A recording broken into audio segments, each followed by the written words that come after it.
What's up, everyone? Welcome to the Agents of Fandom podcast. Couldn't hear the intro music, so I don't know how long I was just sitting there, but if it was a while, I hope it was funny.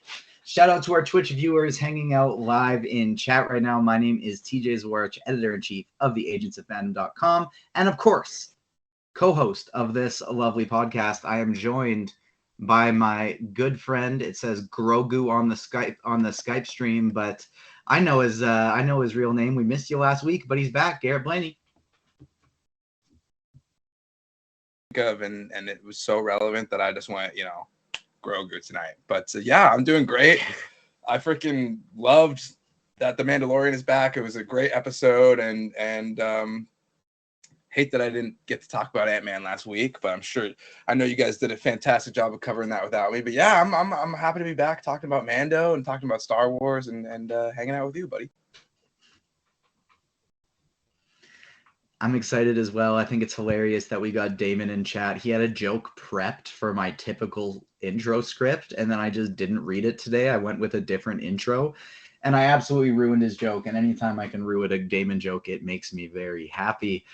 But we got a very special guest today, somebody we haven't had on in a while, but one of our good friends, one of the top content creators in this space. You may know him from his tag, Watchwithneebz. Neebz, how are you doing? What's going on? I'm so glad to be here, man. I feel like every time I come on this show, there's more and more view. The army is growing every single day. The army is always growing, and the agents of family, we like to say, grow a little bit every day. Obligatory anytime you're on the podcast, just throwing it out there, you're welcome to join the team anytime you want, my friend. Making sure you're following the Agents of Fandom on all the socials. It's at Agents Fandom on Twitter and Agents of Fandom everywhere else. Subscribe wherever you get your podcast, not only to us, but all of the pods on the Agents of Fandom podcast network. Fandom Academy, Listen 3000, Ticket to Reality, The Critics. Make sure you're checking all of them out, and you can catch them as well on the Agents of Fandom YouTube page. But it's time to talk about The Mandalorian. I don't even know if I wanted to say welcome to level 7, because we're not going to level 7. We're going to Mandalore. This is the way. We're going to bathe in the living waters underneath the mines. Neebz, I'm going to throw it to you first. How happy are you to have this show back in your life? I am so happy. I am so happy. I watched the first episode, and I'm just like, all of the memories started rushing back to me, like the Grogu, Mandalore, the High Magistrate. Like I loved it all. It was really, really amazing. And listen, we can't get enough of Baby Yoda. He doesn't even have to do a damn thing in the entire show. Just being there, spinning in a chair is enough for me. Like, here's my ticket. I totally understand from a storytelling and like objective quality of project that doing the whole Mando season 2.5 in the middle of the Book of Boba Fett, giving us this big cliffhanger with them being separated and having them be reunited in a show that's not even The Mandalorian. Right. I get how objectively that could rub some people the wrong way. But I don't care, because my little green man is cuter than ever, and I'm so happy to have him back. Garrett, what did you think of the first episode? I thought the first episode was great, but the more I think about it and like the farther along in the timeline we get, the more I know this probably isn't the case, but it feels like the Book of Boba Fett only happened so that we could have that like small plot spring forward for this season of The Mandalorian, and just to name drop some stuff. Like I just feel like that's the only thing it was for, because that show had so much potential, and then it ended up ending up as 2.5, and now we're here finally 2 years later, which feels crazy. And we've had a similar time jump in the show, thanks to Jon Favreau said that at the premiere. And I've heard some mixed things about the episode, but honestly, I thought it was great. I thought it was exactly what it needed to be. It was hype. It got me immediately back in. Grogu is much more advanced now, and it's shout out Layla. It's so like I can't now after meeting Layla in person, I can't not just like think about her and her love of Pedro while watching this. So that was kind of on my mind the entire time also. So it's just I'm so happy to be back. Pedro, the internet's Brandon daddy. Moore. Exactly. Yes, Pedro, the internet's daddy, exactly. Brandon Moore, the absolute our daddy. Be more like Brandon, gifting some subs in the Twitch chat. So shout out to Brandon. We love it so much. I think we've got something. We might be close to like a hype train or something. I don't even know how Twitch works yet.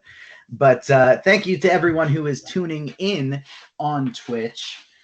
Let's start diving into the episode. Full spoilers for Mandalorian Season 3, Episode 1, Chapter 17, The Apostate. Love that. The first scene that brings us back in, I love their titles and their like score. Like that was honestly like the most exciting part of this for me. The episode, I think what it did perfectly was it wasn't the most exciting episode. For those who have seen episode 2, we know it gets even more exciting, and it's one of the maybe most exciting Mando episodes we've seen. It's my favorite Mando episode so far, I think. I'm just going to say that. There you go. There you go. Solid. I don't know if I'm going to go that high, but that's because I'm always a sucker for the cameos and nostalgia like the Ahsokas and the Luke Skywalkers. But from a storytelling and enjoyment standpoint, it was pretty incredible. But anyways, episode 1. I do... With all of the controversy of the Jon Favreau being like, yeah, Luke and Grogu were together for 2 years, and all of us being like, what was everybody doing for that long? Was Boba just sitting in the bacta tank? Was Mando just like chilling, doing some bounty hunting? What was going on in all of that? Bringing us to episode 1, I feel like they really encapsulated the important tones of the Mandalorian. We got some Western stuff again, which we'll talk about. But as soon as I hear that score, and then I just see the title card pop up with the dun. That sounded more like a Netflix ta-dum. Yeah, it really did. Thing. But you know what I'm talking about. It was so exciting. Getting us to this opening scene where there's a new young Mandalorian being initiated and they're attacked by a sea beast. When I was watching this, I was almost wondering, like, is this some kind of flashback? Is this a young Mando or somebody he knows? And then I heard him talk and realized, like, no, that's not our guy. But then all of a sudden he showed up and it was in. Neebz, what did you think about this way to start? I totally agree with you. I thought it was a flashback, and I was like, I guess they just couldn't fight a Hispanic kid to take its place and just got a white kid. I didn't know what it was happening. And like, I was like, oh, it's a flashback. And then we see like the giant crocodile. So they must have been in like the Florida part of the universe. So I don't know where they are. It was just like a giant crocodile just spinning and beating the crap out of all of them. And then low key, sorry to interrupt you, but I feel like some people in that group would definitely be from Florida. Like, yeah, there's definitely some sus people in that squad. Speaking of Loki, how do we know it's not Crocodile Loki from the other show? We don't know that. I did see some funny tweets that were just like, this isn't CGI. They just filmed this in Florida. That's exactly what happened. Hilarious. But it was cool to see Mando comes in there, saves all their asses, and they're still like, yeah, we don't care. You're still not one of us. And I was like, no, give him a break. Their rules are so dumb. It's one of the things, it's the same problem with the Jedi. You know, a lot of the time their rules and their paradigms that they stick to, it holds them back from progress and achieving their goals. And I think we see that a little bit with the Mandalorian. This is like literally, this guy embodies all the things you want Mandalorians to embody, and he's among the very best at it. And they're just like, no, you got to go to a broken planet and dive underground. But he visits the armorer and they kind of revamp his quest. They bring everybody in who's forgotten about season 2 and maybe didn't really tune into Book of Boba Fett. They're trying to figure out what Mando is up to. I kind of feel like that's what this trip to the armorer did, Garrett, is just basically be almost like a recap 2.0. Yeah, that's kind of the vibes that I got as well. I think it's kind of sneaky how they start it. You know, you see that a helmet is being made. Like that's kind of like the first thing that we enter on, and you see it's kind of tiny. So I don't know if my mind necessarily went to. I thought we were maybe getting like a Grogu helmet was kind of my first thought on there. I think it's a sneaky entrance, but yeah, It's really just to set up, I think, for people who hadn't seen the Book of Boba Fett, because we know that wasn't the most popular show, and I'm pretty sure a lot of people that watch The Mandalorian didn't tune into that. So narratively, it makes sense to just drop that in there at the beginning and then off to the races after that. They're really milking Grogu's cuteness in the start of this season, with whether it's him going in for a little cuddle with Din Djarin in the cruiser while they're in hyperspace, but specifically while they're in that cruiser in hyperspace. Neebz, I want to ask you first. Are you a Star Wars Rebels? Oh yeah, I love Rebels. I love Rebels. And I noticed the whales. I was freaking out, and I'm just like, oh my God, Ezra's coming. The Purgles. That was such a sick tease. Yeah. That's exactly it, right? The Purgles were so cool. It was so awesome seeing them in hyperspace going through there, but that was exactly like you mentioned, Neebz. That was the most exciting part about it. That's Garrett, what you kind of said that to me, and it really clued it in, whereas I was watching, I was kind of just like, Purgles! But then Garrett's texting me after, and they're foreshadowing, man. They're hinting. Yeah, they absolutely are. That was ham-fisted in there, because that's, first of all, that's not something that's ever been heard of before Rebels. Like, that was a completely new thing for that. And then since then, has not been mentioned at all in anything at any point in time. So there was absolutely a specific reason for that. And I actually, for whatever reason, I don't know, maybe I wasn't paying attention the first time, but the first time I watched that episode, I missed it. And then when I rewatched it, I saw that. And I TJ, that's what I texted you. I texted you immediately, like, oh my gosh, how did I miss this? How did I miss this tease? Like, this is absolutely what's coming. We're getting Rebels, and it's coming soon. And that's kind of the vibe that I have of this season of Mando already, is it's different than the other two seasons. The other two seasons, you know, it was a lot about the relationship between Din and Grogu and finding out, you know, what makes them tick. And now it seems like we've much more, it seems like that was like a phase 1 of the MCU. And now we're much more of a phase 2, phase 3. We're building up to more like team ups and stuff. Maybe that's a poor analogy, but that's kind of the vibe that I'm feeling in this season. I agree with you. And that's very similar to what Rick Famuyiwa, yeah, I nailed it. Said in my interview with him, director of this episode 1, and you can find that interview up on agentsofandom.com. I talked with director of episode 1, and Rick, I tried to bait him into, hey, Jon Favreau just said he's already written season 4 and he has no plans for this show to end. Could we start seeing people in the sequel trilogy characters weaving their way in here every now in the future? Could we go that long? And he gave me nothing. That was a good try. But in our conversation, good try.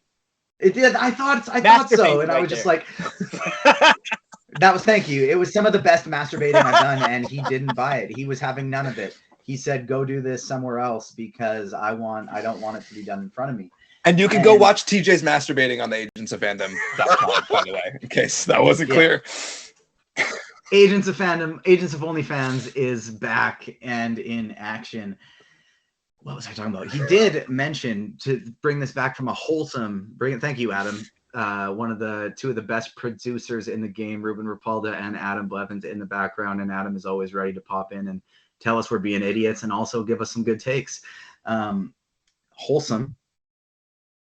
I was trying to get some like good headlines out of Rick, and in our conversation, the most important part I kind of got out of it is like, no matter what happens, no matter if Grogu becomes a Jedi or if Grogu becomes a full-on Mandalorian, no matter who shows up, whether it's Ahsoka or Luke or anyone from the future, the core of this series and the reason why this series works is that father-son relationship between Din Djarin and Grogu. You make Pedro a dad protecting a kid, and it is great television 100% of the time. But let's talk about their trip to Navarro, because obviously we see the Purgles in hyperspace. They're being adorable together. But we're going to visit High Magistrate Grief Karga. And this was a lot of fun because we get to see some Grogu being adorable, being a little nut boy with him using his force to get his little snacks, he's spinning around in the chair. But the dialogue between Grief and Din was awesome as well. Neebs, hit me with what you thought of this reunion. I thought it was really, really good. I feel like when the High Magistrate offers him all of this stuff, everything he could have ever wanted, he's still like, no, he has his creed. He has to go. There's a part of him that's like, he knows what he has to do. No matter what you offer him, is not good enough, right? He has a code that he lives by, and he needs to like scratch that itch. And you can really get to understand like how focused he is on whatever he needs to get. And basically, when he had to get Grogu to a Jedi, always focused. And when he had to go and fight Moff Gideon, we knew how he was. And it's just one of the things that makes people like these characters like him and Batman and all these other characters that we know that have a code. So I really, really enjoyed that. And Garrett, one of the funniest parts about it that we've already got a wonderful piece by our amazing Layla up on the fate of Cara Dune in season 3 of The Mandalorian, with one of the better tweets we've ever posted on the Agents of Fandom account from our own Ryan Cortero. Shout out to who was it that just brought this up in chat here? Damon, of course. I've already given Damon too many shout outs this show. I'll have to cut it back from here on out.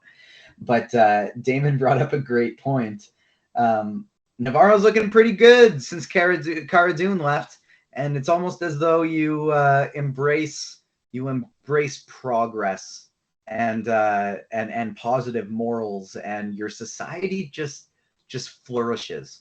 What happened to Cara Dune, Garrett? Well, she was recruited by some special forces after taking in Moff Gideon, and I think that it's a curious way that they go about this, right? Because you could have easily just said, she died in a mission or something. It's been 2 years. Like, you could write it off, but we leave it open for a return. And I think that not a return of racist, fascist, anti-Semitic, and transphobic Gina Carano, but a return of the character recast by someone else. Because I think that people like the character, to be honest with you. People don't have a problem with the character. They have a problem with the actor playing the character. Which I think is the most important part of Layla's piece that you should go check out on agentsofandom.com. But I think it's interesting to me because they can easily say, her ship got stuck in an asteroid field. Like, there's so many ways we can do this, right? And we say she just got recruited by special forces. So I think, to me, that leaves the possibility of a future for her. And it's interesting too, because there was a lot of plans for this character, right? There was an entire spin-off show dedicated to her. So it makes sense that we're going in a different direction, in a recasting direction. And maybe this is just tossing the line in the water and seeing how we react to this. So I'm curious to see how they handle it down the line. But for now, we have a reason to not see her in the story, which I'm okay with. Same. Shout out to Ruben, because this tweet was hilarious. It would have been awesome if they gave us the Happy Gilmore of what happened to that girl. Oh, she got hit by a bus. She died. And just moved on to the next one. But I agree with you, Garrett. This does open up the possibilities for a recast. I know she's already been in The Mandalorian, but makeup and prosthetics or whatever can do a heck of a thing. And our imaginations can do it as well. We would love to see it. Bring us Katie O'Brien. Bring her back as Cara Dune. Give us Jentora from Ant-Man and the Wasp: Quantumania as the next Cara Dune. Neebs, what did you think of Ant-Man and the Wasp: Quantumania? Spoiler free, because we got a couple people in the chat who haven't seen it. I thought it was a good movie. I don't think it was anything exceptional. I think when I read about it, it makes sense. Like, they had no idea that Kang was going to be the big bad of the whole universe. So they wrote him as a character who is similar to, like, the other Ant-Man's villains. So it kind of makes sense. I think people were expecting a lot more out of it than it was. It wasn't an adventure movie. It was an Ant-Man movie. I feel like it's just in line with the other two Ant-Man movies. Probably a little bit under the first two. I like the first two a lot better. I like the heist. I like Louise. I like the guys. I like the fact that it takes place in the real world. This was a little bit more like Rick and Morty-ish, which kind of makes sense. So overall, I liked it, but I think a lot of people expected more, and I think that's the issue with it. I think Kang was a little underused, but Jonathan Major just killed it. So it kind of he felt a little out of place where he's just like doing this Shakespearean level acting, and then you have like Scott with a Baskin Robin costume. Yeah. You cooked with that take, I'm not gonna lie. You went crazy with that.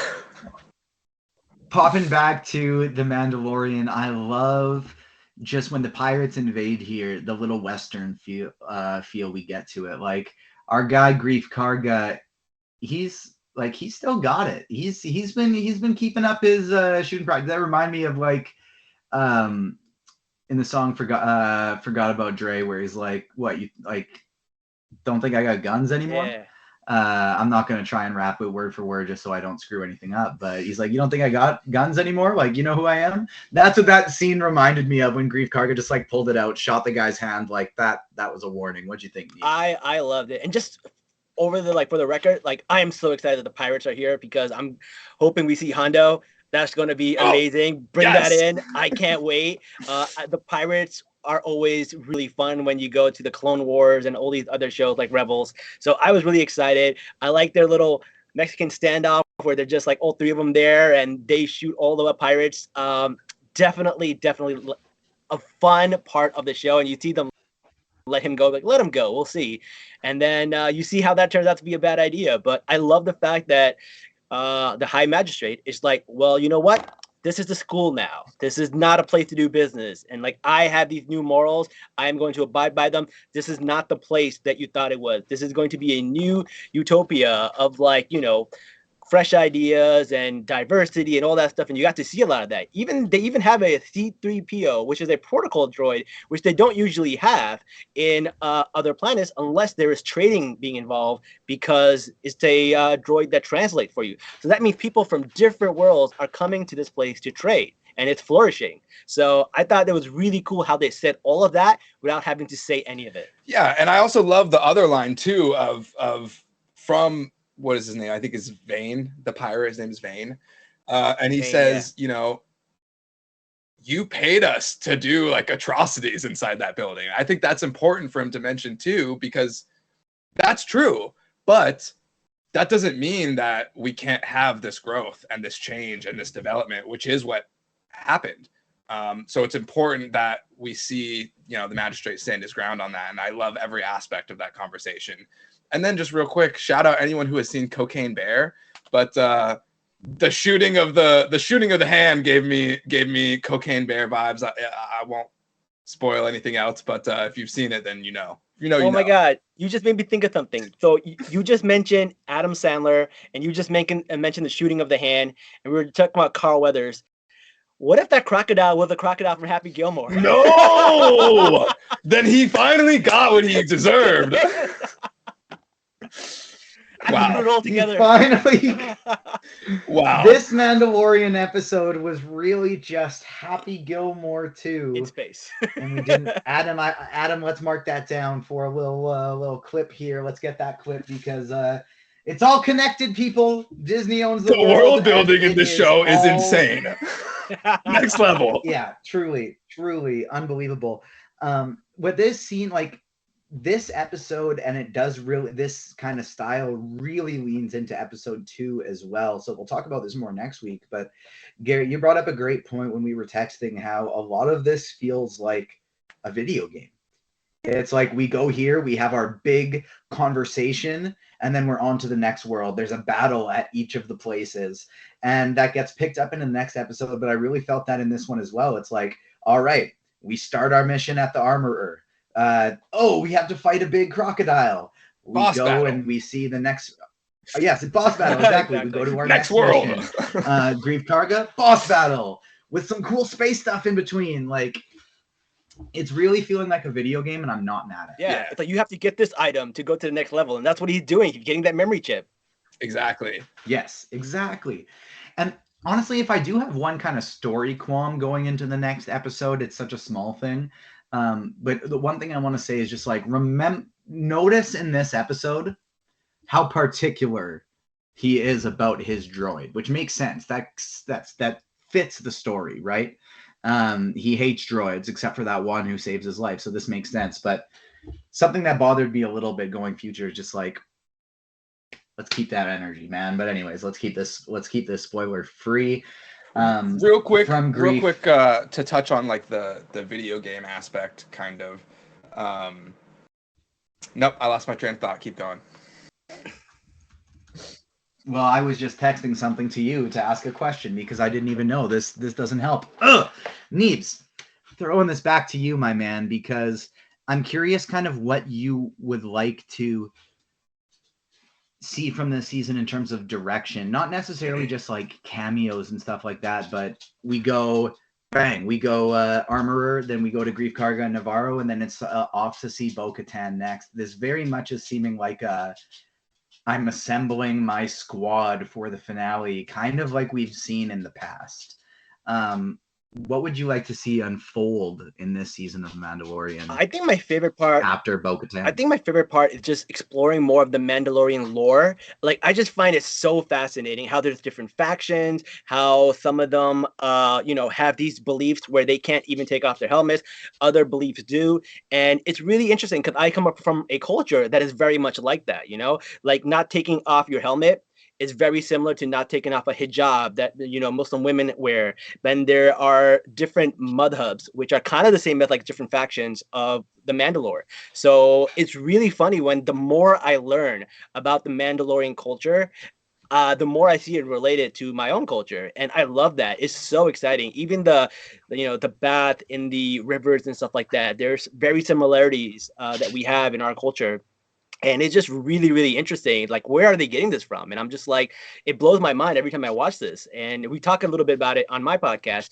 And I just love the lore because it's just rich in like so much detail. It truly is. And that was actually something I wanted to throw with you because I showed your tweet to my wife last night just because I was like, damn, I'm tired. We're watching something, but like I want to, and I'm going to be talking to Neebz tomorrow, but I want to still tune into this live stream because he hooked me with we'll talk about how Mandalorian helmets are just like hijabs. I was like, well, that's an interesting conversation. I want to be a part. Like, I want to listen. Yeah. No, it was really, really interesting. And we had a hijabi woman on our show, and she spoke about it in great detail. She's lovely. She's a hijabi cosplayer, and she is really, really great. And she had so many interesting things to say about it. Carlos said something back a while back about, I believe it was Andor. He said I think it would have been it was a cool missed opportunity where they could have had like a Mandalorian who follows the creed in the jail, but they couldn't wear their helmet, so they had to have like a wrapping over their head to like simulate, wearing the helmet while in the jail. And I thought that was a really cool opportunity as well, Yeah, Obviously I want to know where did that originate from? Like, when did they start doing it? Why did they start doing it? Like, I want to learn all of that. I just love it so much. I'm blanking on the name right now. The Death Watch. Thank you. The Death Watch group of the Death Watch faction of the Mandalorians. It's so interesting how like Din is our protagonist when he's just going so aggressively hard to, like abide by this creed and abide by the Death Watch standards. Whereas those of us who are Clone Wars fans, those of us who are Rebels fans, like we know this is the same faction that was teaming up with Darth Maul. This is the same faction that was so aggressively part of the takedown of Mandalore, which we see in the conversation with Bo-Katan of like, Bo likes Din. Like Bo and Din would be good friends, but like, and this is kind of something we do see in real life where there are times where people can have two totally different sets of beliefs. But as long as they're good people, and as long as they have strong morals, they can work together, they can be friends, and they can align with each other. And that's what I feel like is similar to kind of Din and Bo-Katan here. But I can recognize why Bo-Katan has such a struggle with this, because she's looking at him and like, your group is the reason why my planet doesn't exist anymore. And so it's such an interesting. Correct me if I'm wrong here. Kind of. But Bo-Katan is a former member of the Death Watch. Well, was that? I was just thinking. I That think was she Duchess is. Sistine's sister, right? Yes. Yeah. Yeah. So- Duchess Sistine's correct, sister. correct. So was she part- is an ex-member of this clan, of this cult. Yeah, So she's she sitting there- understands. she's She sitting needs to there. be the person that brings him out of this and says, "Hey, I was part of this before the fall of Mandalore, and this faction specifically is a big part of why the fall of Mandalore happened." And they ended up going under the faction of Maul and becoming like the Maul Mandalorians and having like the spikes on their helmet and everything. And all of it directly correlates to the fall of Mandalore. So Bo needs to be the person to like explain it to Din. And it's almost a little bit frustrating if you like fully think about it. Like, you know it. You know so much of this, Bo. Slap it out of him. You know this is a good guy. She's salty because he has the sword, and she's salty about it. But she's not that salty about. Well, I actually shut up. I'm gonna shut up. Never mind. Yes, shut up. Good call. I know what you're about to say. But I do think that could be a very interesting through point for the season, because I worded that poorly, Garrett, because you're right. Bo was part of this. And like, I do hope that throughout, when we get to learn more of her regret, learn more of the things she feels like she did wrong in the fall of Mandalore, hopefully that means we get some Satine flashbacks and maybe we get a live action Satine look here. That would be so incredible. But I do have to go rewatch the Mandalorian stuff in Star Wars and Clone Wars, because it's so much and it's so good. It's so hard to remember all the little intricate pieces of it. But now every time I see additions to the story, I want. So that's I remembered my train of thought from earlier about the video games and everything. My favorite part about the episodes is they feel like the best parts of the Clone Wars. Like the vibes, it feels like the best parts of the Clone Wars. And that's like what I love. That's what brought me into this fold of Star Wars. So I'm very happy with how we're looking, you know? I agree with you completely, because we are definitely getting those similar vibes here. And I think a through line for this season that we could see is Bo is part of the Death Watch group. Obviously, this is what Din is now adhering to. It'd be very interesting to see, like, look at this from a perspective of kind of like you relate this to society. And as a privileged white guy who grew up in a conservative area of the city with a lot of conservative family members, I kind of view this as like a shit. I was brainwashed for a while too, man. Like, I had some pretty shitty views for a while. And I see that in you. And I don't think you're a bad guy, but like, you need some education, dude, because you don't realize all the problems with your views. You don't realize all the issues with it. And I kind of see that's what's going to come from Bo-Katan to Din in a little bit. Like, obviously not apples for apples here, because they're not the same types of groups necessarily, but just kind of like I understand, because I was part of this once, but there's issues with going about it this way. And I get it, because I was part of it, but you're a good dude and you shouldn't be part of it, because they're not good people.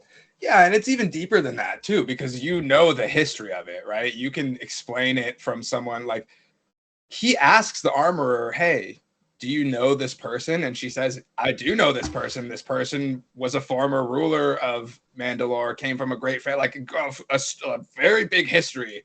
Mm-hmm. Never once in that history did she say she actually led Death Watch at one point, following the death of one of the Vizsla people that led it. She took over, and that's never once mentioned. So there's things that are being hidden on both sides, and Mando's the one. Mando and Grogu are the ones that are caught in the middle of all of it, because no one's explaining jack shit to them. But everybody has the full story besides them, seemingly. They need a Wikipedia. Shout out to Wars, Nicole, so he can just look it up. Exactly. Wikipedia. It's one of the reasons I love the world, because I just love getting to dive into things and learn and remember, and it's like I'm experiencing it for the first time again.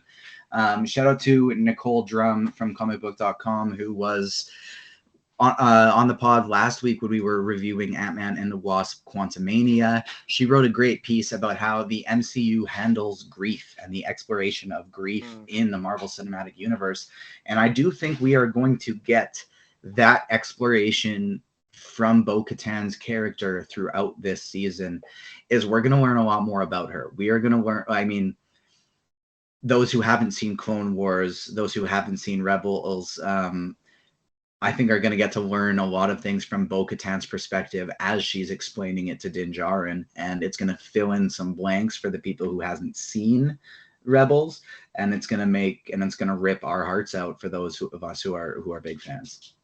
Yeah, I think that's kind of a goal now. Is we talked about it in our Agents of Fandom chat the other day, but I previously had said I think that there's enough history to where we don't need to introduce a lot of the Rebels characters beforehand if they were to meet up in a show like Ahsoka. I'm going to walk that back a little bit because I do think that there are ways to introduce them in shows like this beforehand and to give some of that context and that knowledge to people that haven't seen it, while also expanding on the context for those of us that are fans of those series. And I do think that instead of just having it all happen at the beginning of the Ahsoka show or the end of the Ahsoka show or whenever they eventually meet back up, you know, if we get it here and there, kind of like what we got of Mando in the Book of Boba Fett, except for not necessarily 2 or 3 whole episodes of an entire show devoted to it. But, you know, if we get those cameos, if we see a Sabine have something to do with this, you know, Mandalore arc in this season, then I think that's probably pretty prudent for the audience going forward, especially if we're talking about how people have followed the first 2 seasons of The Mandalorian, didn't watch the Book of Boba Fett, and now in season 3 are like, where's the disconnect there? So obviously there are that crowd that does that. So I think it's very possible that we start to see these connections and these stories pop up organically in the stories that we're hearing now. One of the reasons why you haven't gotten to you hadn't heard too much of the beautiful, deep, soft, twangy voice of our own agent Adam Blevins this episode is because we don't want you to hear his Mandalorian thoughts. We want you to go to agentsoffandom.com and check out his amazing review of season 3, episode 1, chapter 17, The Apostates. Check out his thoughts on agentsoffandom.com. He wrote a wonderful review, and he will have them coming each and every week as well. He and Layla are putting up some phenomenal Mandalorian content up on our website right now, so make sure you check that out. But Adam, I do want to bring you in here. What did you think about this first episode? I know you're a big Mandalorian fan. You got plans, hopefully, to do some early reviewing of Star Wars Jedi Survivor, because this stuff's your bag right here. I know you're a big fan. How much did this hype you up for season 3?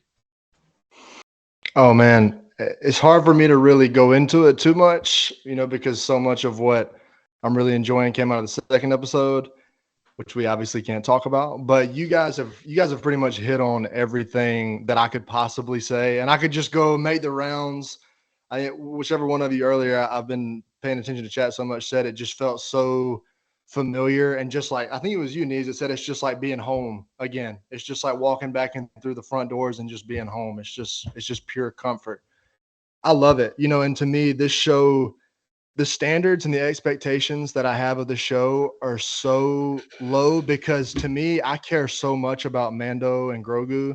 I don't even care what they do. I don't care what the overarching plot is. I don't care if they're just sitting at home. I don't care. As long as I get to see the two of them doing stuff and like growing their bond even more, I'm happy. I'm in love with this season through 2 episodes. I can't wait to see where they go. Obviously I'm excited to talk to you guys about it next week. We've got especially a lot. Everybody's in the chat. You have to make sure you're back here next week, because next week's going to be, we got a lot cooking. I'm excited. Next week. I'm going to tune in. Oh, we expect you, Adam. as much as I adore your takes, I am going to need you to pay attention to the Twitch chat again, because there is a Garrett Spot saying some pretty egregious things in the Twitch chat. I don't know if this is our Garrett or another Garrett, but we're gonna need to get this guy dealt with. I don't have the ability to edit my messages in the Twitch chat, so they're just immortalized. Okay. So I'm not sure who this guy is, but I'll get him timed out and I'll send him a message and let him know, to kind of tone it down a little bit. Absolutely. Yeah, Appreciate it. We can't be having that type of sexual harassment to our beautiful twangy Adam. Anyways, full hour of dick is coming, boys. A full hour of dick incoming. Anyways, speaking of next week and all the interesting things we have coming, we have our good, amazing friend from the Mary Sue. If there's anyone who's as big of a Pedro Pascal fan as our good friend Agent Layla, it is this wonderful woman, Rachel Leishman from the Mary Sue, host of the Pedro Pascal, or the Pedro Pod. It's Pedro Pascal, right? That's what it's called. Yeah, There it is. She's back. She's joining us next week. It is so wonderful to get to talk to her again. But before we get out of her, it is the return of the segment I like to call Samard's Spotlight, and that is, we used to believe that trees competed for sunlight. They battled each other. They twisted and they twined to always try and get more than the other one. But this idea was challenged by UBC professor Dr. Susan Samard, Canadian, shout out. This was, of course, explained to us from Ted Lasso, but it's the same for us in this industry. We want to build friends. We don't want to compete. We don't want. There it is, the AFC Richmond jacket for Neebz right now. We don't want to be competing with each other. We want to be building each other up, making friends, making connections. And one of the best podcasts you will find in the content creator industry, and this is not just superhero stuff, this is reality TV stuff everywhere. It's the Salaam Nerds Podcast. Tell me what you do over there, Neebz, because obviously you got on our radar with the amazing work you were doing for Ms. Marvel on TikTok, and then of course showing up on the Phase Zero pod. But we've learned since then that you're not just covering Ms. Marvel. There's so many different aspects of fandom that you cover over there. Yeah. We cover a lot of stuff. We're doing The Last of Us. We're doing Love is Blind, The Bachelor. We're also doing The Mandalorian. We do anything Star Wars related, anything Marvel superhero related. And then we have a few reality shows that we do. And a lot of it is because we don't have a lot of voices of color in some of these narratives. And we wanted to make sure that, the people who are playing these characters or affected by these characters or have their culture involved in these characters have a voice. So if we're talking about, let's say it's a show with a heavy Hispanic cast, we like to bring them in and have them talk about, like, for example, we had people come in and talk about Wakanda Forever and talk about Namor. We had people come in from Haiti and talk about Wakanda Forever. And then when we like to see representation for South Asians and Muslims, we like to watch all those shows and bring up and let people have an idea if this is something that's accurate, this is something that's off the wall and offensive. Give people an idea, because some people don't know what they don't know. And it just gives the people a better understanding of where things are coming from. So we cover a lot of shows and we have a lot of people on our guests. We have a very diverse group of guests that we have on. So we just love it. And we interact with our fans and we do a lot of TikToks based off of it. So if you follow me on TikTok, we do a lot of clips and we do a lot of fun takes. And it's just a lot of fun. It's like a family. We just hang out with each other. And sometimes we bring on fans. So if you are in our chat, we'll just bring you up next time and we'll bring you on the show. And then that's how we met some of our favorite people. Agent Carlos in chat says it's a career goal of his to end up on the Salaam Nerds pod. And then CJ saying in chat as well that it's a goal now. Neebz on the Fandom Academy podcast. Great work by Adam, dropping all of Neebz's socials on there in the Twitch chat as well. So make sure you follow him, because truly some incredible. When are you guys going to come on? That's the question. I've been waiting for something to come up. Anytime you want. We'll come back on whenever. I'm always ready. Next week, let's make it happen. Let's go. Put you on the spot. Let's do it.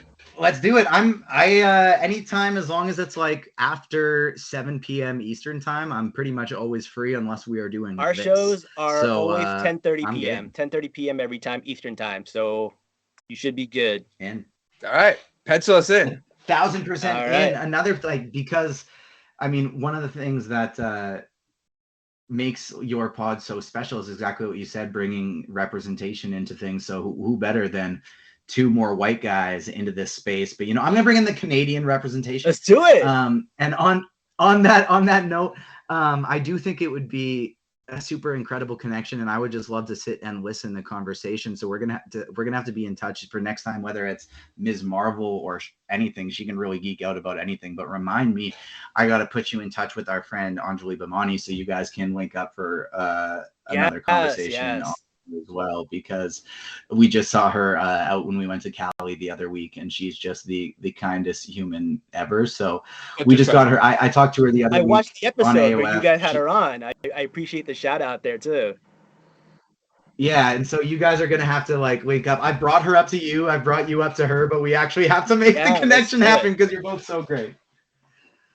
Thank you so much to everyone who tuned in today. If you're joining us on Twitch, we thank you. If you're watching this on YouTube in the future, make sure you hit the like button, subscribe, and hit the notification bell, all those nice things. Shout out our friend Rich, who we also just met in Cali, who's popping into the Twitch chat right now. Looks like Garrett is untimed out and able to say hello to Rich. He's timing me in, timing me out. I don't know. We're it's willy-nilly out here. Who knows?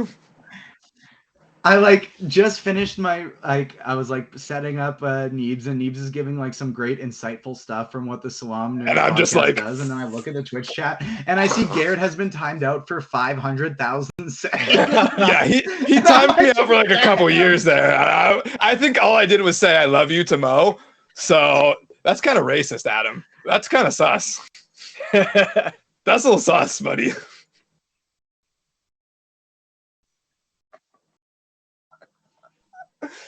I don't know. I didn't see it. I was too busy.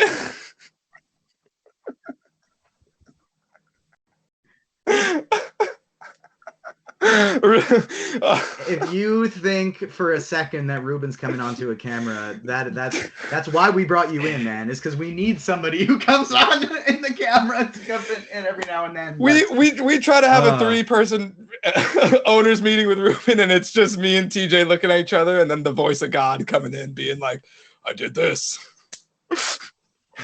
Y'all are nothing without me," and then he's just out. It's crazy. That was pretty much our day today, trying to figure out taxes. Neebz, thank you so much for joining us. You are a gem. Follow Watchwithneebz on socials. Make sure you check out the Salaam Nerds Podcast. Check out the Agents of Fandom podcast anywhere you get your pods, and up on YouTube. We will see you next week talking about episode 2 of The Mandalorian, chapter 18, with our friend Rachel Leishman from the Mary Sue. So we will see you next week. Thank you all for joining. Peace.